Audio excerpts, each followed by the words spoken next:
Hello, everyone. Welcome to Intern podcast.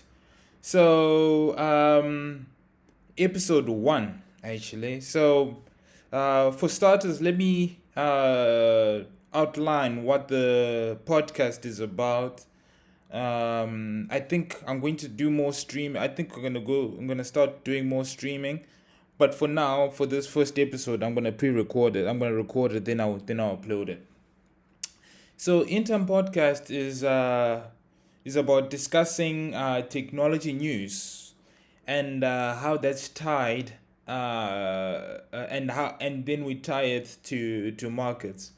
So, the idea initially of starting this podcast is I am a market participant and also market observer as a small investor with my small bags. So I always so when as a participant I always follow the news. I do some research. So then I thought about it. I was like, why not actually do it? Share my research publicly, and discuss with other people who will be interested. Hopefully, other people will be interested to discuss some of the topics I will talk about, and how that's related to markets. And so that was the main reason of of starting this, is to just uh, share my analysis, my research with other people, and hopefully in the future maybe uh, we could create it could be an exchange of ideas and and so forth, so that we could just be better people. And so so that's it. And in the future we also plan to have guests, to actually have a podcast and they have guests. And these guests could be anyone who's interesting to talk to.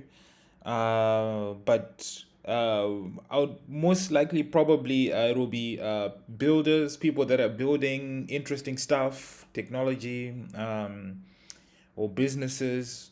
And it'll also be like if there's also like traders, people, market participants, traders, and yeah, anyone who will be interesting to talk to in the future, would want them to come on the podcast.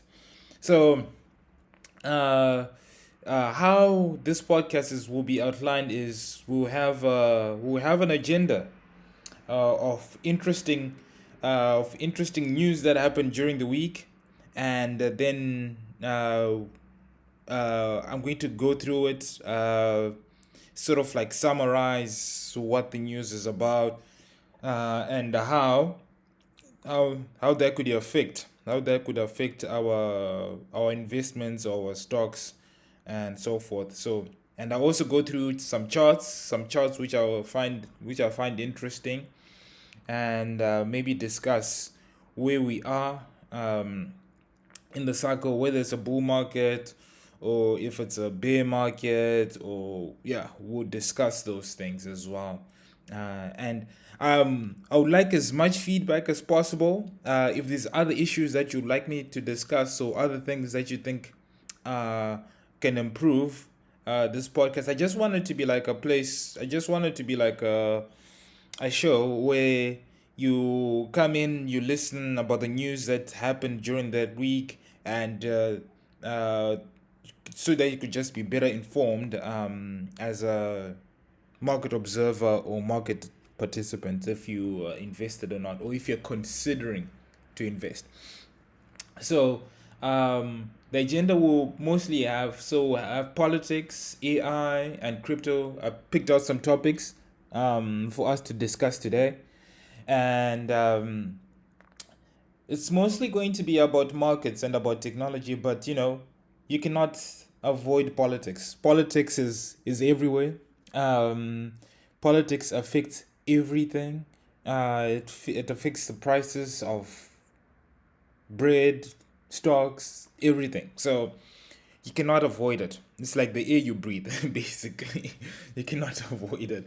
So First, one of the topics we have is, of course, unless if you're living under a rock, you know that this week, the beginning of last, this week there was an attempted assassination on Donald Trump, and that I don't know if it was.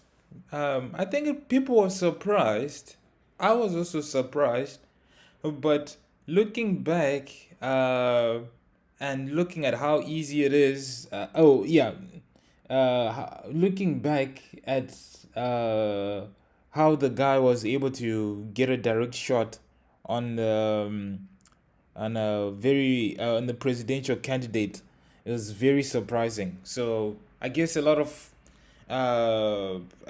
like investigation is going to go along those lines, but that was just crazy. So politically, this week was crazy. Uh, there was also the Republican, the Republican conference where they named out the vice president, or their candidate for vice president and for president. Um, but for us, what I thought would be interesting to talk about is with politics is the uprising or the popularity of prediction markets. So prediction markets are very I don't know, they're kind of like a new platform that's coming out, where people can kind of bet on on certain outcomes. So a lot of people that are interested in knowing the current sentiment with people in in society, basically. Of course, traditionally it's been polls. Polls, people see how politicians are polling, and you can sort of see how they're doing within their campaign. But now there's been a rise in interest in prediction markets, because with prediction markets, I'll show you quickly. Let me quickly open it actually, then you see it. So one of the biggest prediction markets is poly market, and on poly market,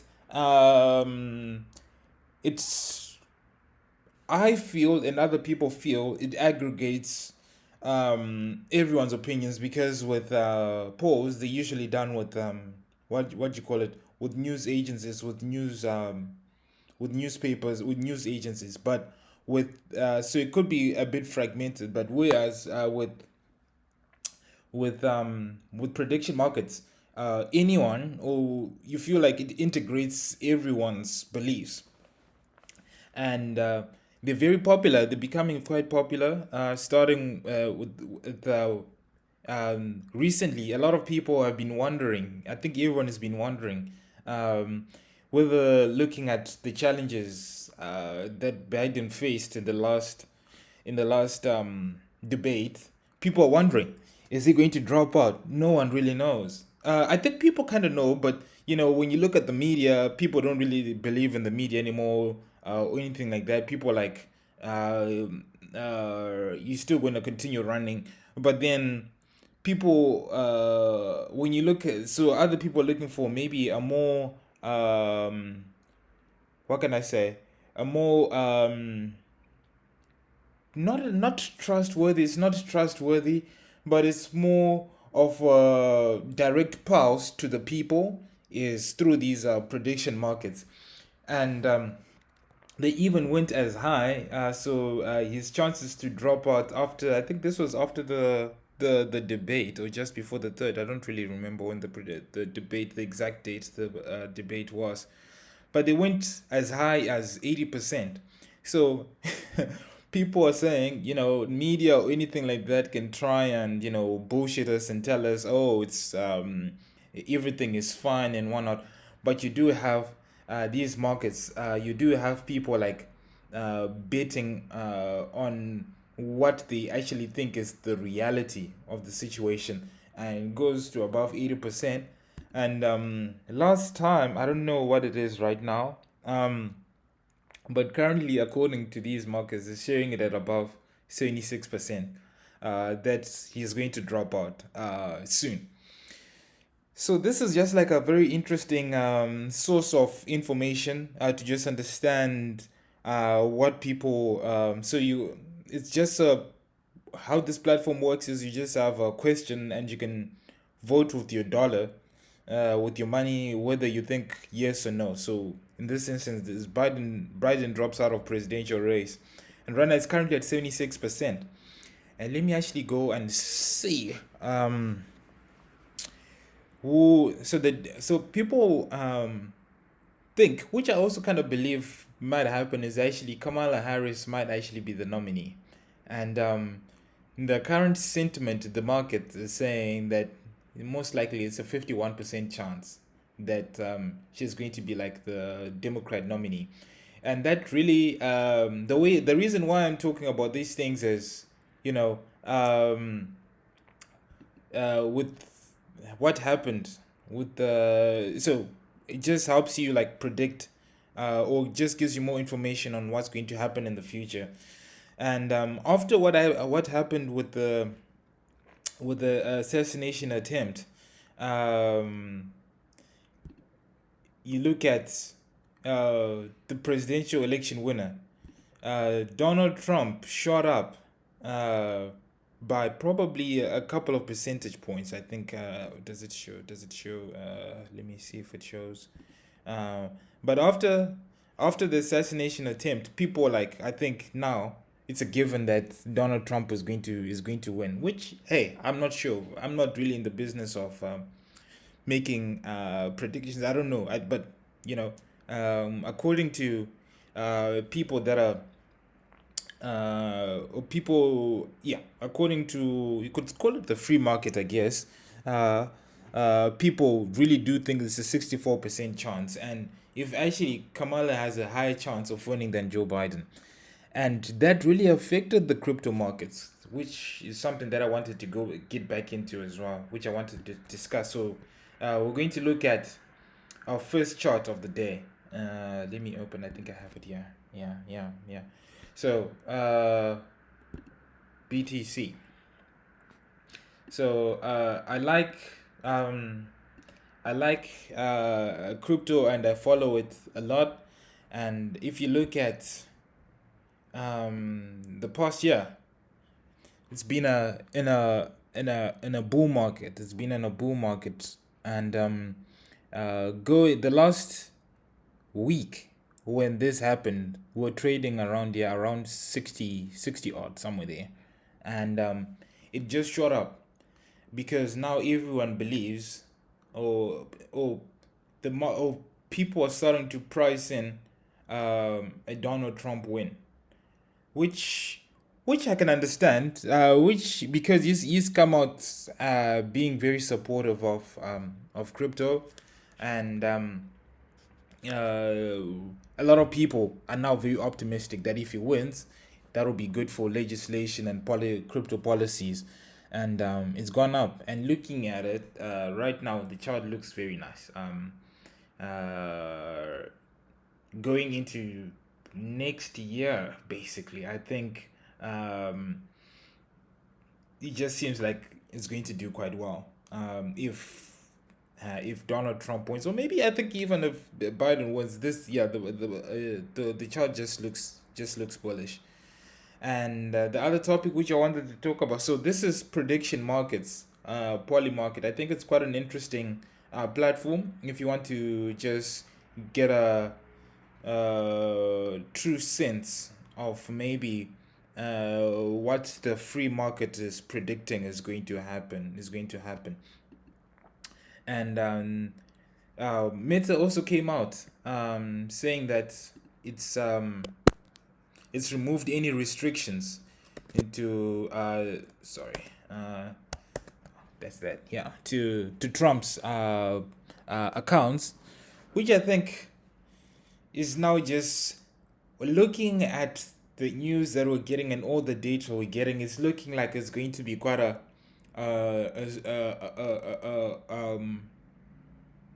clear win for the Republicans. I even watched a video this morning of even Mark Zuckerberg, because Mark Zuckerberg, he was one who he was like a proper like Democrat, and in the last elections he has done quite a lot in terms of donations and campaigning and endorsing. But he came out. He said he's not going to be endorsing anyone, so he didn't endorse Trump or he didn't endorse Biden. He's going to stay out of it, which just kind of shows what everyone believes, that perhaps after the momentum is just on, on Trump's side. So this is just one of those like things as well. Yeah, that so now his accounts, they had certain restrictions. Now they don't have those restrictions. So now he can reach his audience as easily, or like just like any other normal person. So yeah, it's looking quite interesting. By the look of things, it seems like, yeah, what happened? It's going to be quite a clear win for the Republicans. So that's that on politics. Now let's actually maybe talk about other things which are quite interesting, which are more exciting and less polarizing, I guess. Uh, OpenAI. Uh, so OpenAI. I guess since this is the first episode. Some people might, if you're not aware of it, OpenAI is a company that's a startup company behind ChatGPT. ChatGPT is one of these like chatbot models that I think uh, was the fastest growing consumer app in history, basically. Um, so yeah, the uh, the what can I say? They train models and they release language models, chatbots. So I recommend, if you don't use ChatGPT, I recommend you use it. I will at least look into it, because I think it's just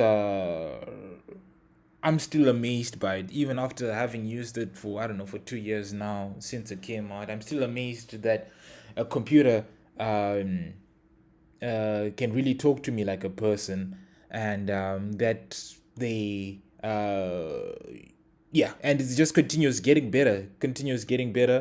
Um, and yeah, there's so many tasks that you can run through ChatGPT,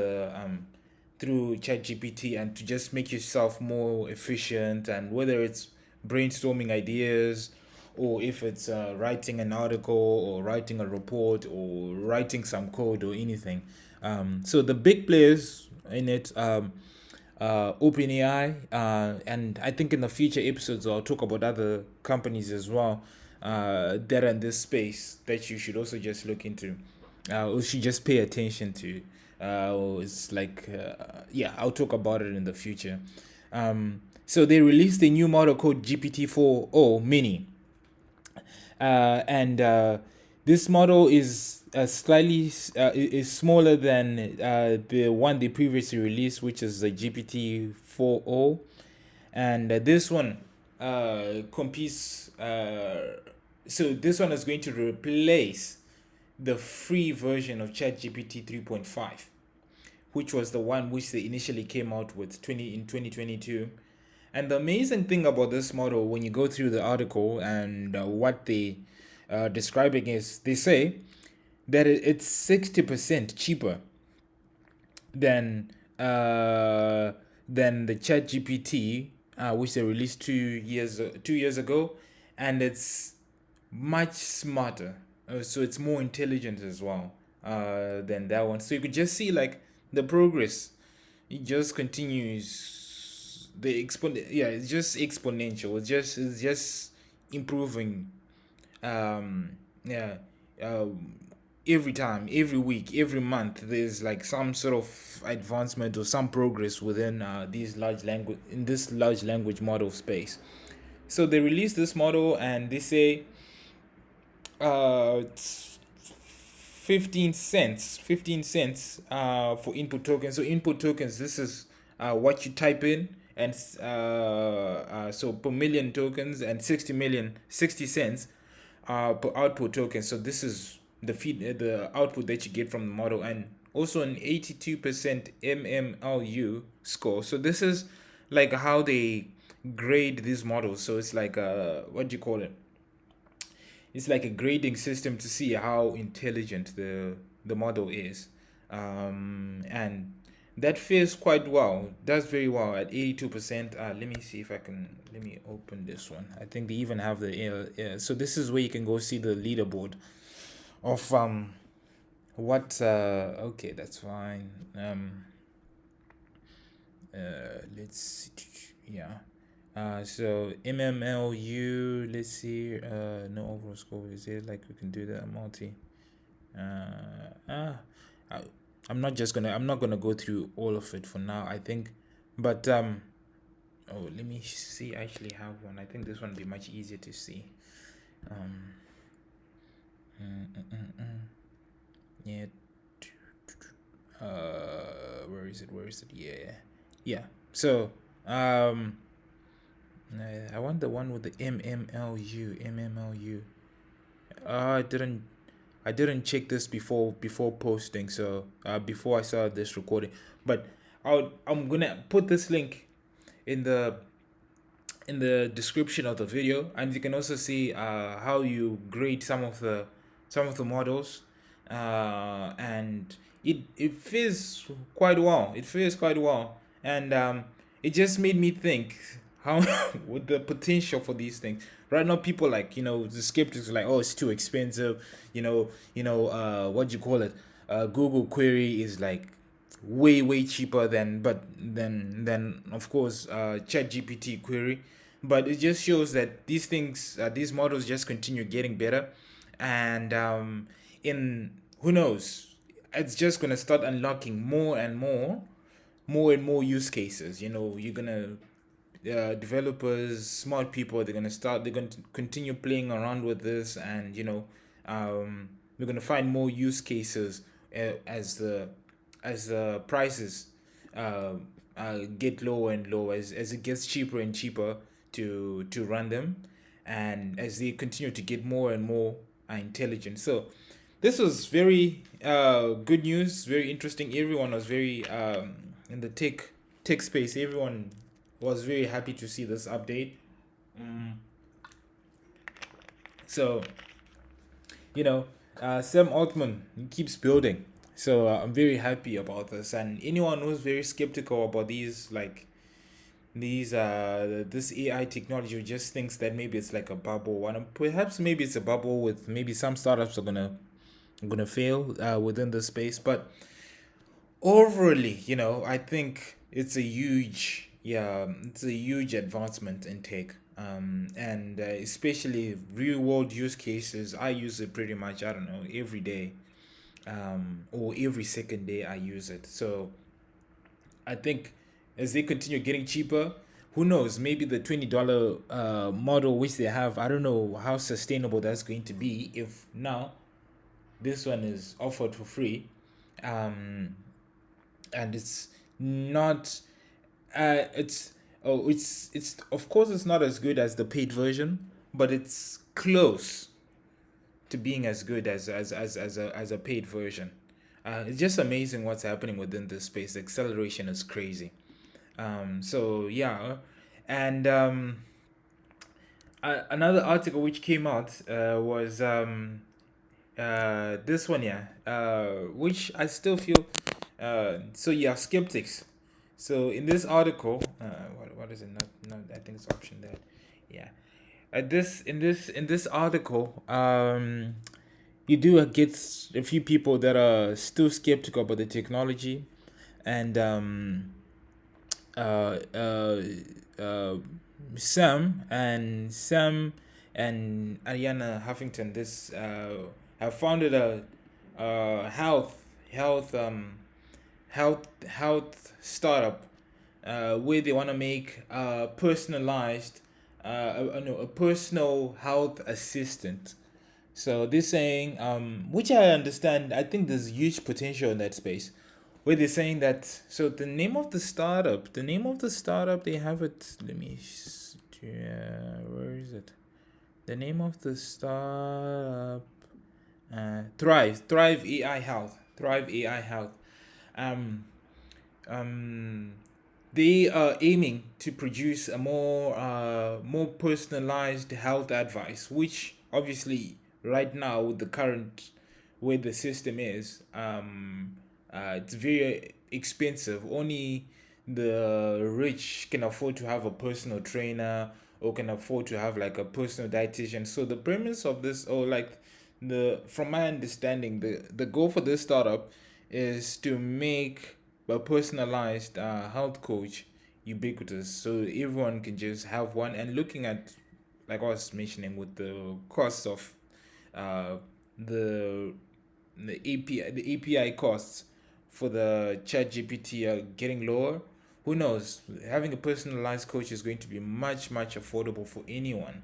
And This whole bit, after reading this article, I felt quite how can I say? I felt like, some people are still very skeptical, and they only, oh, let me say, too pessimistic. I feel like this article was a bit too pessimistic. Of course, I guess I get it, that there isn't an actual app that's been produced or released from this startup, but the writer goes on to talk about how, um, large language models are still very unreliable, and they hallucinate. So hallucinators, when they just start talking rubbish, like literally, or lying, basically. Uh, but I think she really downplays the improvements that have happened the last 2 years, even just the last 2 years, the improvements that have happened with reliability and how they've become more and more accurate in what they're saying. So I'm not saying they're now perfect, but I think it's really going to uh, it's a very interesting idea to have a personalized health coach that's super cheap for everyone. That's you know we're going to go into an age of abundance where you can have a personalized health coach, you can have a doctor. That's the promise that AI has, and I kind of believe in it, that that's going to happen. Obviously, it's not going to happen tomorrow. It's going to take time, but this writer just kind of downplays, or is quite negative, with going on to say AI has become a technology of faith. I don't really think it's become a technology of faith. It's literally so many things are changing around us on a daily basis, and you can obviously see it through the products, through ChatGPT, and how it's improved since it came out. So yeah, that was a very interesting one as well. Very interesting article that I went through. And the other one was the global chips. You have the big, so Nvidia, ASML, TSMC, those big chip companies. They had quite a challenging week because it came out some reports. Let me open this one. Came out some reports that there are going to be some tariffs on these companies, and on who they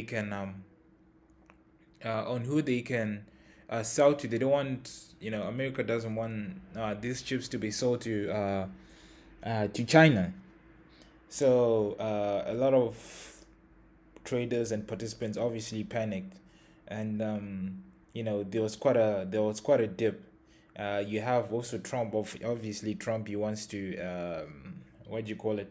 He wants to, if it's not banning, but at least put high tariffs on selling to these places, to China. So and you have ASMR. ASMR, I think they sell they said about 40%. I think it's 40% of their. Is it 40%? No, 49% of the sales go to China, from China. Sorry. So it's going to be quite interesting to follow what's going to happen in the in this space, in the chip space, because obviously these chips are the ones that the power these big large language models, the AI, and I actually wanted us to look through the Nvidia chart and maybe like talk about it a little bit. I want us to talk about it a little bit. Where's Nvidia chart? There we go. Like, come on, look at that chart. Obviously, this week was quite rough. Um, with the whole talk that I spoke about the tariffs, and them, America wanting these companies to stop selling to China. So we had a we had a red week. But just look at it. Starting from, I could even say starting. Sorry about this. Starting no, starting 2022, end of 2022. This chart just looks insane. It looks very. That's what you call a parabola, parabolic. You know, and I think it can still go quite high. I think it can still go quite higher. Maybe this summer. That's the other thing which I wanted to talk about. Going into this summer, I think maybe there might be some buying opportunities. Especially if so you could just decide to buy now, I guess, and just hold for a long time. But if you're someone who's thinking maybe you want to buy at like a cheaper price or something, maybe a good place to start to buy will be during, because usually during summertime in America, when uh, the U.S. markets are usually quite slow. So probably if you're able to if you get a gift, if it dips maybe within September, August, to $92 somewhere there, I think it'll be a good adding opportunity, because I think, or my play, or my understand, or how I kind of see things going is it'll be a bit slow. And there when it and then I think going into the elections, I think the elections are November. The U.S. elections November, December. Going into that time, I think we're gonna start going up again. I think we're gonna start going up. So let's see, starting and then not really the parallel. Let me just around here. Let me see. Can I get a vertical line? Yeah. Starting around here. So this is in November. I think November is gonna be I think maybe if it dips around here, then I think going into November, I think we're gonna start going up again. And I'm looking into, maybe, I don't know, maybe markets topping around April. Of course, I could change my mind and face some new data and whatnot, but I feel like, it's gone up for so long. At some point, we're going to get some dips somewhere, and I feel like April, that's when things might have gone very, very high.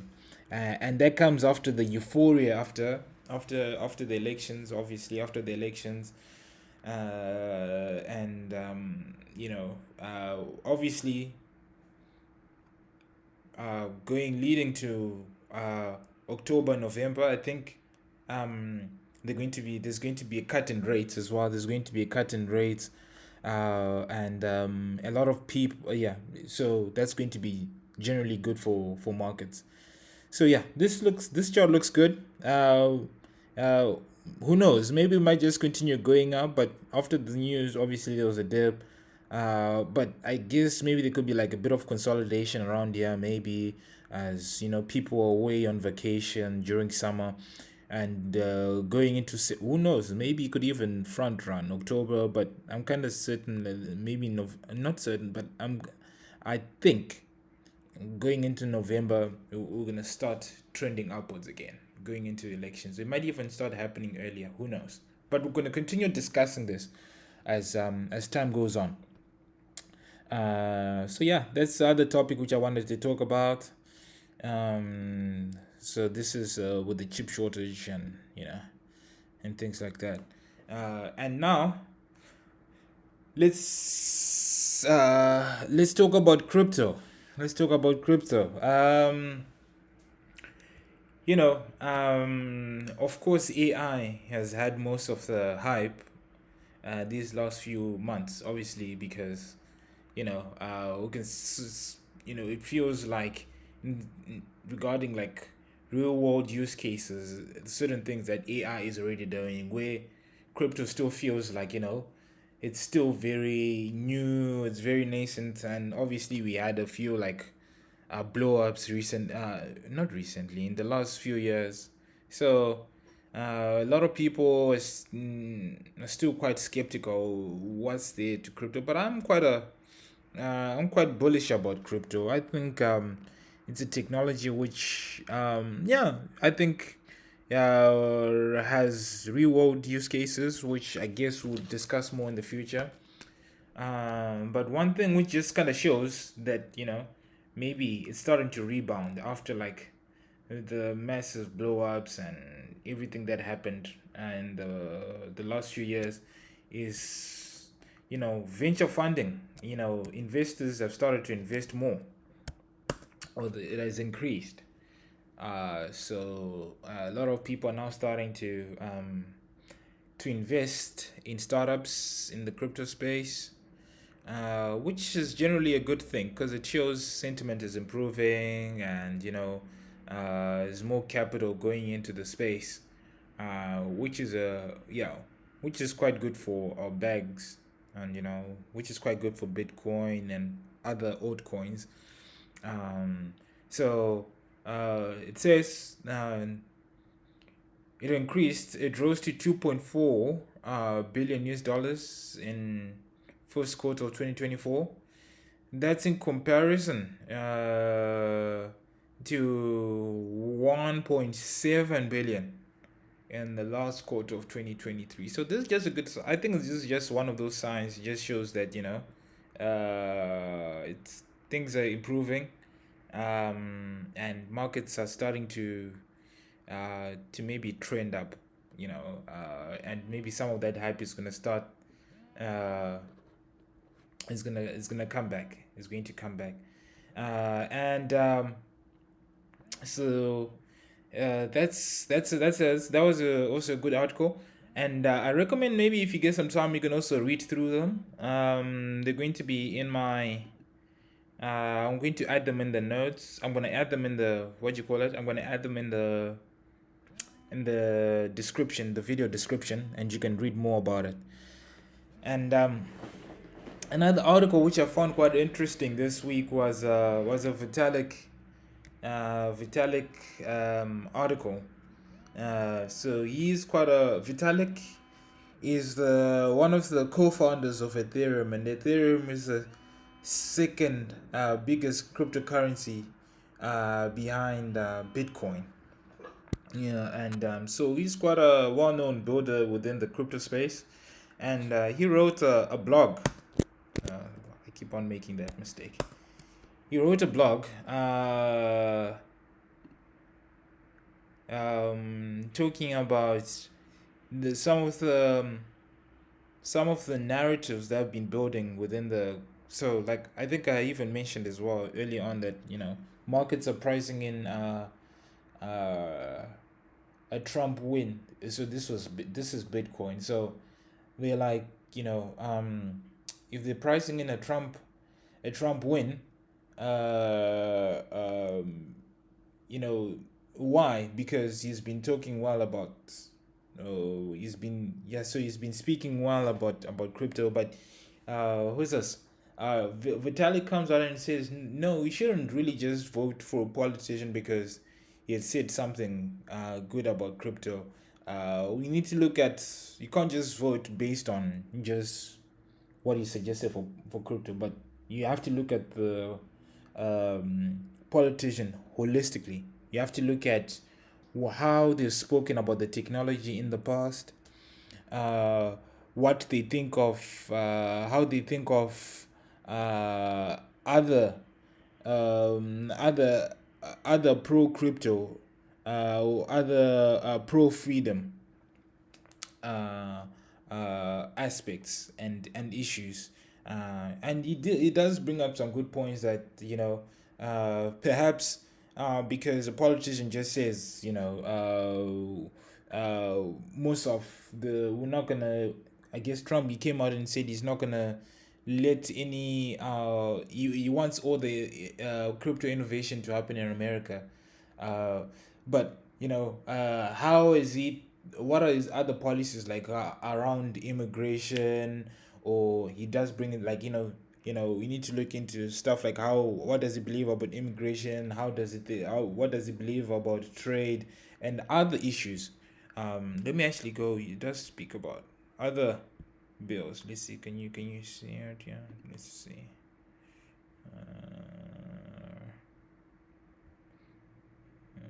Now this one.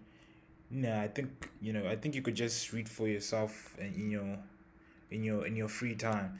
But it's a good point that because if uh, it doesn't necessarily mean that if Trump, if a politician comes out speaking good about crypto, maybe they're only doing it now because it's politically it gets you points, it gets you votes right now. Politically, it gets you votes, but who makes you think that they might not they might not fulfill what they promise, number one, or they might not be persuaded otherwise in the near future, and other things that so that's why you need to look at the politician. That's why you need to look at the politician more holistically. You should look at what they have spoken about the technology in the past, what they think about other pro crypto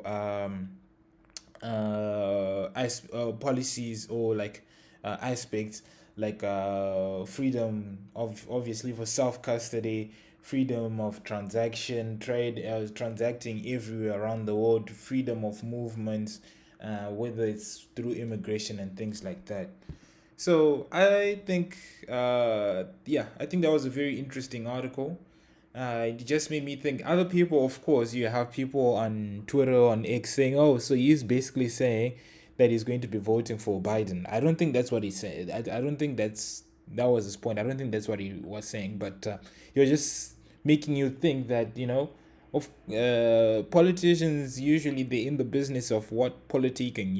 They say what people want to hear, and you should try and look at the politician more holistically and how they have behaved in the past, and if they fulfilled the promises they have made, and if you like the other policies that are being outside just crypto, other policies, whether it's housing or whatever, tax.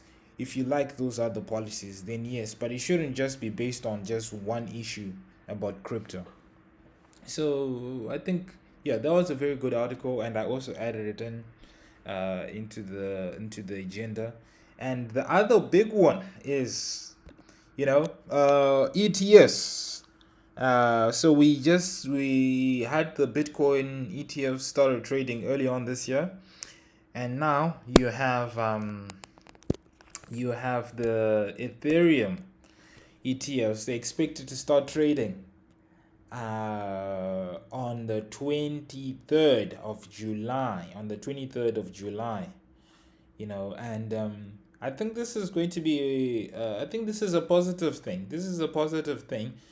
It's still quite unclear how they're going to be how they're going to trade the inflows. Many what do you call it? Many estimates. Some people saying maybe 5 billion inflows within the first 6 months.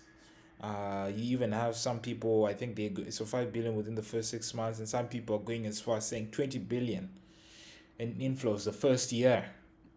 So let me actually just look. Let's look at the Ethereum chart. That's also another chart that we need to look at. I think, yeah. Do we look at the yeah? Let's look at the Ethereum chart. It seems like all the charts that I'm showing today, they just showing bullish, bullish uptrend. You have the Ethereum one, and it hasn't even hit last last cycle's all-time high. you know so I think there's room for this asset to grow, to increase in price. And I don't know, like, whether it's going to be this week or next month. I'm not really sure, because I'm not really a day trader or anything like that, or short-term trader. But just looking at it, you know this chart just looks amazing. you know it just looks like it just wants to go up. And so I'm expecting, I think, when the ETF start trading going into late this year. I have like them to I have this topping around April 25. Maybe markets will top around there after, like I mentioned, after the euphoria of the elections. But what makes you think that by I wonder what we're going to be trading around November. I think we're going to be trading higher than where we are right now. Let's see, put in, because we always try to trade time, not really price. I'll talk more about trading time more than price later on. But usually, spending more time in the market is much better than you trying to, like, do the short term trading thing. So if you look at it, we haven't even hit all time highs, guys. And you have some people on Twitter, and some of my friends telling me that the ETF has been priced in. We haven't even hit all time highs. I think we're going to start after we go above. And yeah, when it got announced, I think when the ETF got announced, maybe it was around here that we had this action. Then we started bleeding the last few weeks. But now, it seemed like, maybe, who knows? Hopefully, there's like some support here. It seems like now we're gonna start going up again. I think this is gonna do quite well. Um, in the next, let's just say, in the next 6 months. To maybe 6 months. Next 6 months to maybe the next eight, probably 10 months, 8 months. I think this is going to do quite well. So this is also the Ethereum chart. Right now we're trading around 3,500 dollars, and I think we're going to go much higher when the ETF starts trading, which starts trading next week, the 23rd. We'll look back into some of this analysis and some of the discussions that I've made in the future. And as like I'm saying, I could be wrong. And I'm not really like trying to make people invest based on my analysis. I'm just sharing what I'm thinking and what I'm reading. And I hope to get some feedback from people that listen. And if you have any feedback on how I can improve, maybe my analysis, or the way I'm sharing the information, please let me know. My DMs are always going to be open, and in the future, I also plan to have maybe like a two-way conversation with so through podcasts and stuff. But I think we're still going to be having some of these like solo analysis videos where we just discuss markets and everything like that. So yeah, I think we have come to the end of what I had that we wanted to discuss today. Watch out you know for the 23rd when they start trading. I'll be following, and I'll be like sharing what I find interesting. And thank you for listening. And if you have any feedback, please let me know. If the certain topics you want me to discuss, let me know. I was thinking maybe whilst I'm talking, I could have like some small music in the background, but I'm worried about like trademarks and copyrights and stuff like that. So I'll do more research into that. And yeah, uh, take care, and I will chat again next week. I will see you next week. Take care. Bye.